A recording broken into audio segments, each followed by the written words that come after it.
All right. We'll have a little bit less time this week, but that's a good thing. We can be flexible.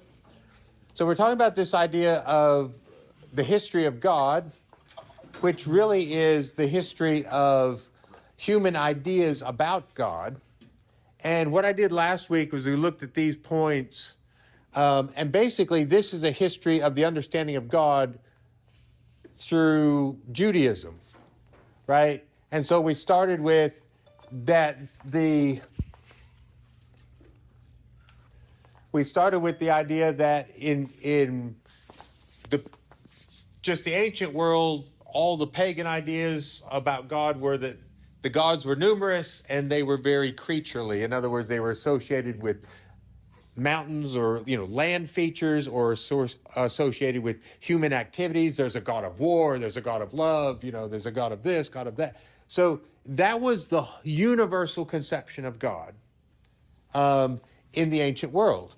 And what we talked about last week was we traced the history of this changing idea about God, that with Moses, God is supreme and he's the lawgiver. And supreme, we pointed out, in Moses really means he's just the greatest God. It doesn't seem to mean he's the only God that is. In those documents of the earliest Jewish thought, God is just God greater than all the other gods. Oh, there's other gods, all right. They're just subservient to the God, our God, who is God of all, right? And I didn't talk about it so much last week, I didn't talk about it at all, but this idea of lawgiver, I think, is very significant, because the ancient pagan deities weren't telling you how to ethically live your life. In fact, they weren't ethically living a kind of moral life. The gods were fighting with each other and doing basically everything humans would do, but on a grander scale, right? So the ancient world, you didn't look to your gods to tell you how to love your neighbor or give you a way to live your life. Now you had to appease them, offer them sacrifices, try and stay on their good side, to appeal to them if you needed whatever they could offer. If they're the god of war, well, you better do some real sacrifice to the god of war before you go into combat. So it was all very manipulative to manipulate the gods. So every time you needed something, they're mostly on vacation. Yeah, and when you needed it, you hard to get their attention. So with Moses, I didn't talk about this idea as much, but you get the idea that our God is the only God who really counts. The other gods are lesser. And revolutionary idea, he's actually telling us a way to live in a kind of civilized social order. The gods of the ancient world didn't give you a social order, right? So that was a huge step in the history of how people thought about God. Then we looked at what I suggested, and this is all me, folks. So all the blame is mine. There is no one else to shuffle this off on, right? This is my attempt to pull things together in a big way, like try and pull all the details together. So I think with the Old Testament prophets, God now becomes unique. He's not only supreme, they start saying there really aren't any other gods. And we looked at a passage in Deuteronomy, which then Paul uses in Corinthians, where it said the sacrifices that those nations offer, they offer to demons and not to God. So the idea starts to be not that there are many gods and ours is greatest. There's really only one actual true God, and other spiritual realities don't deserve the title of God. There's some sort of lesser being in the spiritual realm, but not a God. So with the prophets, now God becomes unique, and the prophets, of course, are very much inward. Greg, in the second category, supreme and lawgiver, what time frame are we talking about there? I'm talking about Moses. Okay. I'm talking about basically the law given to Moses starts that kind of conception of God. Now, there's a big gap between the conception as portrayed and what the people live out. We know that Israel struggles with idolatry, keep going back to the numerous and creaturely gods. Let's make a calf. It takes people a long time to actually migrate in their own thinking and lives to the idea that's being presented. But I would suggest that's what Moses presents. Now prophets like Jeremiah, Isaiah, people like that, they start saying it's really inward. The law is going to be written on our hearts, folks. They start saying it's not about outward things like sacrifice. God desires mercy. What's mercy? A disposition of love and compassion from the heart. So God desires mercy, not sacrifice. So the movement goes from, if this can be conceived as very external, outward, ritualistic, follow the laws, the prophets start saying it's not really about that. It's about your heart. And our God is not just the God among the gods. He is really the only God there is. Then I suggested that with Jesus, and this is me again, I pick two features and say that God is revealed in Christ to be personal and to be human. Because surprisingly enough, God shows up as a human, which says something about humanity. You've got to understand, that says something about humanity. There's nothing awful about being human, or God wouldn't have become one. There's nothing inherently wicked about being human. There's nothing inherently unacceptable about being a human being, because God became one, right? By taking on the human form, God declares humanity to be sacred, glorious, and pleasing, right? Now, humanity, we know, what I've done with my humanity is be to corrupt it and do things I shouldn't have done, but that's my misuse of my humanness. It says nothing about the intrinsic nature of my humanness. And I think this is a point that we're still coming to realize, I think, in so much of Christianity, because I think so many Christians have this kind of idea that to be human is to be sinful. Just like in the essence of the human nature is just rank sinfulness. And I would say no. In the essence of the human nature is created by God, is God's own image and something sacred, which we then habitually mess up. But there's a difference between what we do habitually and what is there by nature, right? So we have this terrible habit, ubiquitous habit of misusing our humanity, but there's nothing tainted about the human. It's fun to watch and see what God does with it too. Yeah. Yeah. So really our salvation in a lot of ways is salvation to being human as we were supposed to be, right? I'm saved to actually become a true human being, as Christ was a true human being. So none of us are really human. If to be human is to be like Christ, then we're not yet really human. We're poor examples of humans, right? And Christ has come to rescue us from our inhumanity so that we might become the men and women, the people that we have always been created to be, right? So Christ is a revelation of God as personal and human. Personal in the sense that we talked about last week. Now with Jesus, you have not only kind of like with the prophets, an inward thing, the law written on your hearts. Now it's the very Spirit of God dwelling in each person.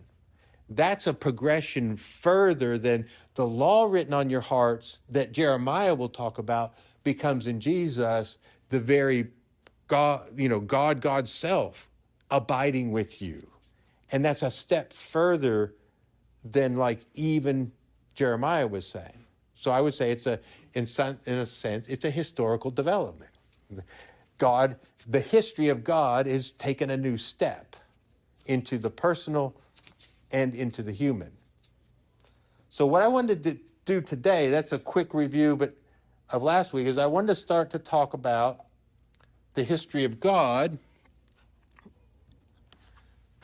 Basically, if that was in Judaism, this is in the period of the church. So, and I wish I could say that once Jesus arrived on the scene and showed God to be both personal and human, the church after that completely embraced that. I would suggest to you that the lag between what Jesus revealed and the realization of what Jesus reveals is great. It's 2,000 years and still counting, right? That the ideas of God that Jesus, I think, is presenting us with have yet to really, in some ways, impact the thinking of the church. So, I'm going to take us on at least my version of a broad overview that we're not going to get through in 15 minutes, but of what has happened since Christ in the church.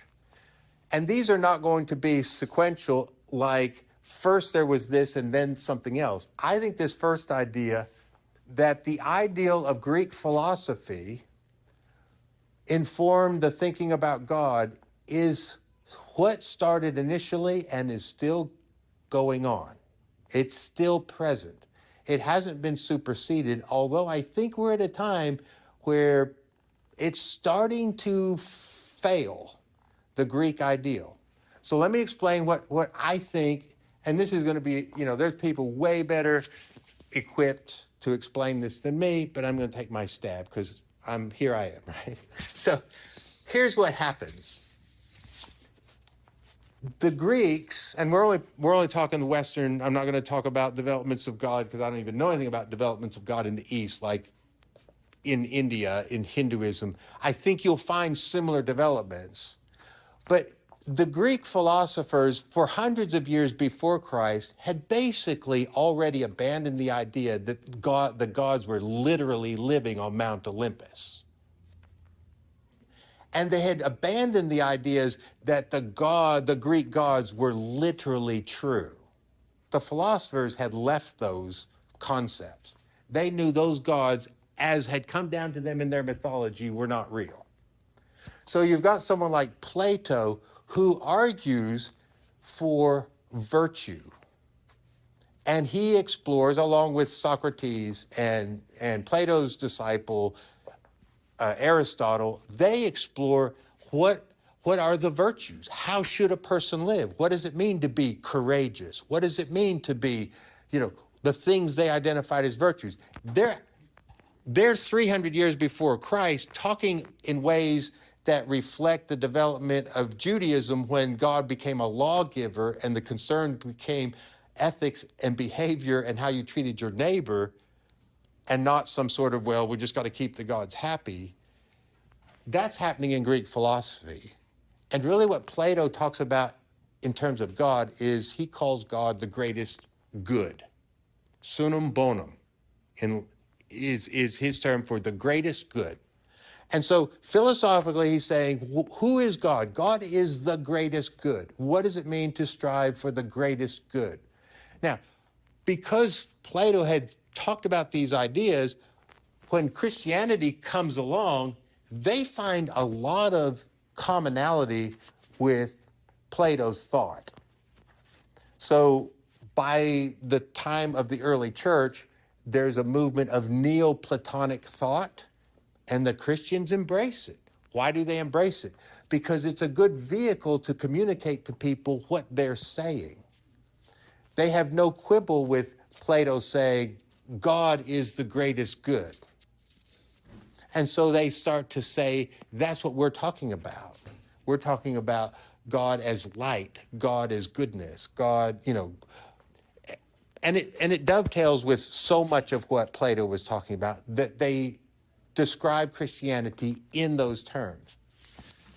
Something else that happens in the way Christians think about God is the Greeks have been thinking about God and the gods, and they had basically said that for us to speak of a God, we must be talking about the one who supersedes everything.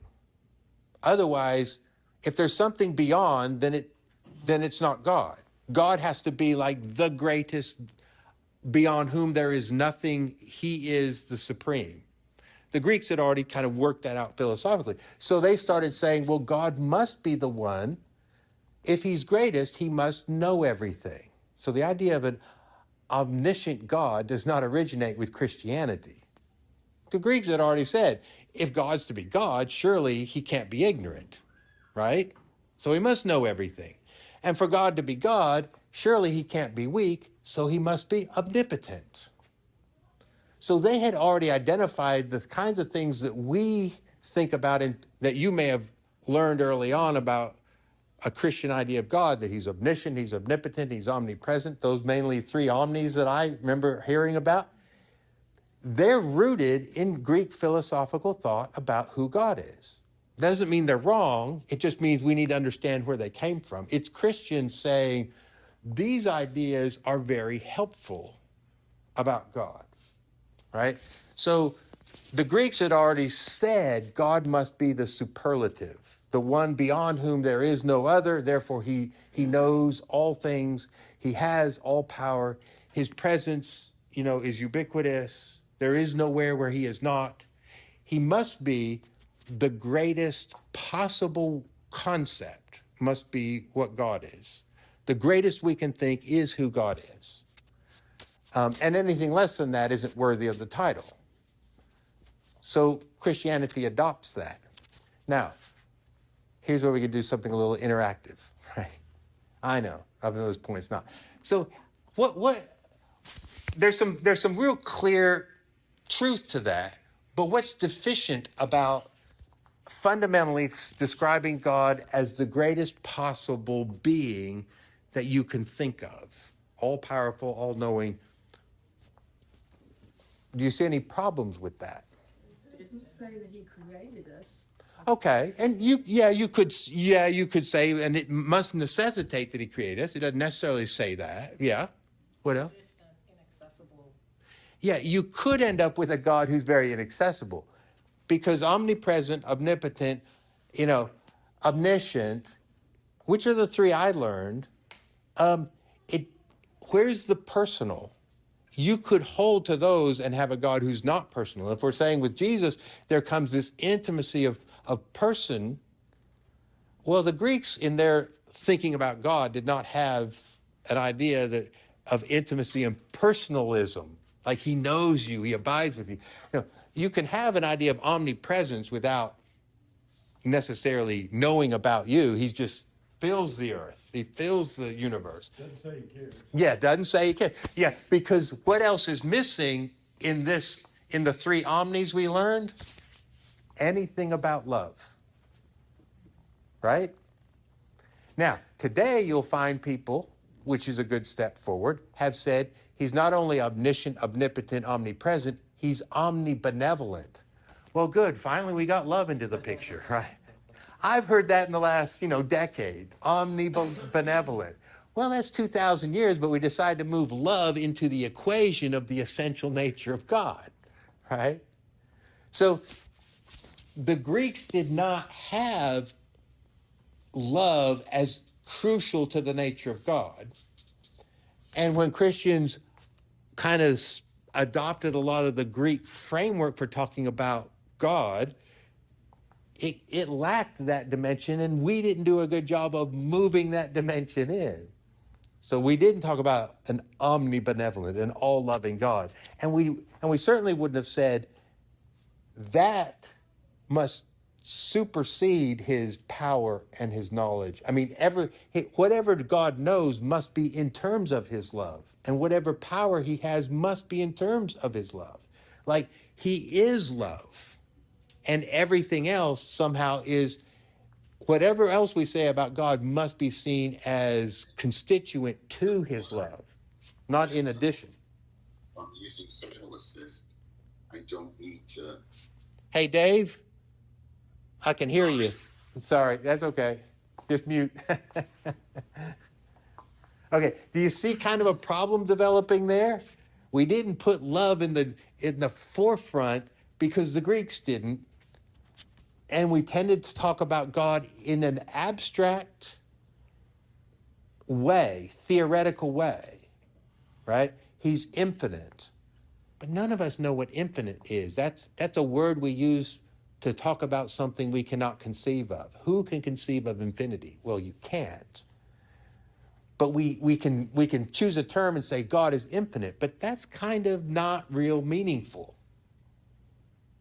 right? You can say God knows everything, but it doesn't say, does he know me? Right? Well, that's everything. Yeah, but see, you can lose the personal. You can have he knows encyclopedic knowledge of all things, but does he love me? Does he love you? Is he engaged with us in an intimate way? That wasn't constituent to the idea of God. Okay? That makes sense? I think another problem develops. When you say God is all good, all powerful, all knowing, and all present, what becomes the elephant in the room? Evil. Yes, evil. And theologically, we've talked about the problem of evil. Because if God knows everything, and God can do everything, and God is everywhere, and God is all good, how come all this evil exists? Right? It's reasonable to ask the question, well, what in the heck is all this junk? If God knows it's here, if he has all power, if he's present, it's not like he's absent and it's going on over here and he's not aware of it. He's present where it is. He knows that it's there. He has all powerful and he's all good. It presents a real problem.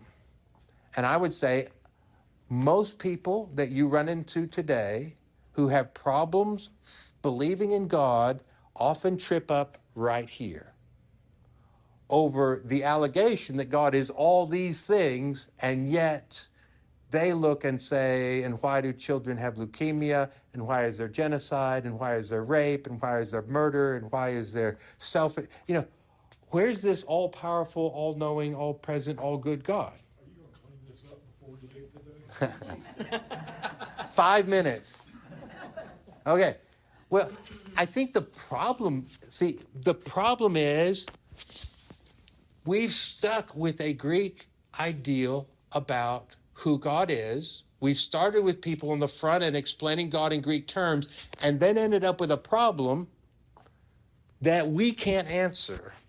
You can't square it up. Now, you can try and square it up. Some people will square it up by saying, well, God is not all good. Or they'll say, well, God is not all powerful. And they'll use human freedom as a way to say, yes, God is theoretically all powerful, but he can't do anything about all this evil we're doing. Okay. Well, you just notched down all powerful a few notches. Well, he chooses to limit it. I mean, you can work with it, but the fact that those answers are unsatisfying, I think we have to admit. And I can certainly understand why people say, I don't want to believe in God because, and they've got a good reason, because there's pain and suffering in the world. And the way you describe God, that shouldn't be here. He's all good, he's all powerful, he's all knowing, so why is all this here? And they say, I can't believe in the God you're talking about. The thing would be, is Jesus never talked about his Father in these terms. If we had stuck closer to Jesus, I think we might have avoided some of those pitfalls, right? Jesus never speaks about his Father in abstract terms of his all-powerfulness or his all-knowing. Never says anything like that. He speaks in very personal terms, real terms. His Father's here, his Father loves, right? He never tries to back up and say, philosophically, how do we solve these problems? He doesn't do that. Maybe that's a sign that we might not need to do that, right? But no, to your point, Bob, no, I'm not going to solve that problem. 2,000 years of Christian thinking has not solved the problem of evil. I think I have better answers, and one is to question the way we're thinking about God. And that's what I'm trying to point out is I think I grew up with God in a Greek philosophical model. That's who I was told God was. These abstract ideas about a theoretical God who is all this, he's infinite this, infinite that. And then the obvious problems that arose from that, no one had a good answer for. But I need to believe in these abstract concepts. So I would suggest that's one thing that's going on.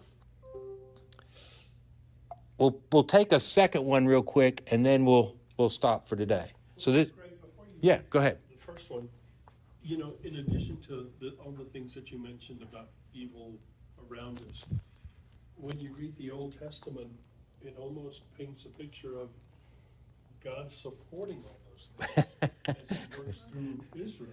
And so it's not just that, you know, we struggle with today with evil being here, but almost God applauding the genocide and the Yeah, things yeah. that you mentioned. Yeah, you're right. You'll find just as many people who their problem is the disconnect between Jesus and the Old Testament, between the Father of Jesus and the God of the Old Testament, to such a degree that some people had postulated they're not the same God.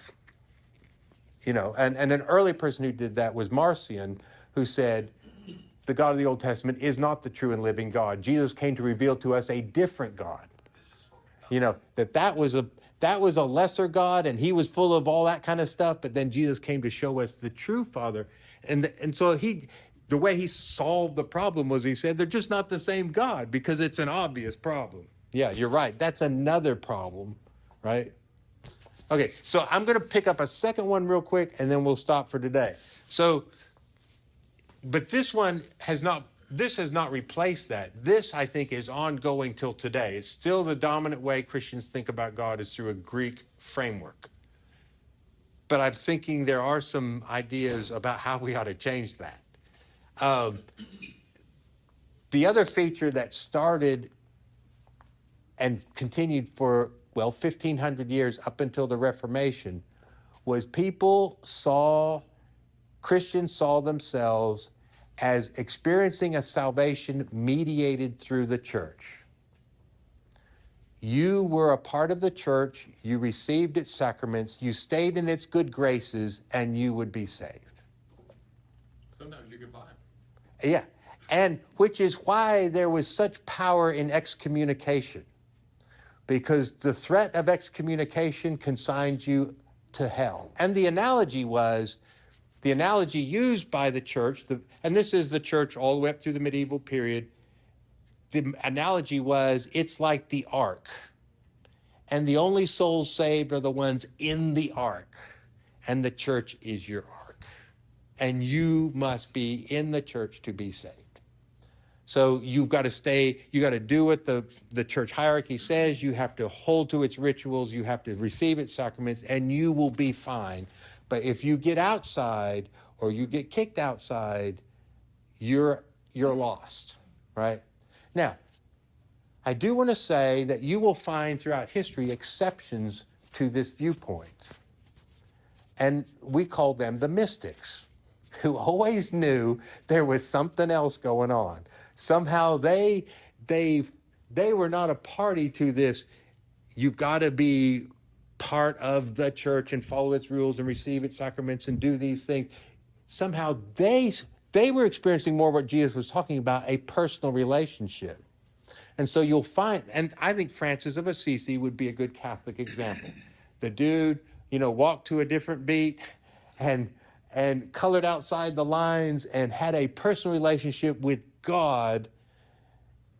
And somehow he still kind of stayed within the good graces of the church. Basically, they didn't know what to do with him, but they couldn't really get rid of him, right? So they let him start an order. So he starts this order of Franciscans, right?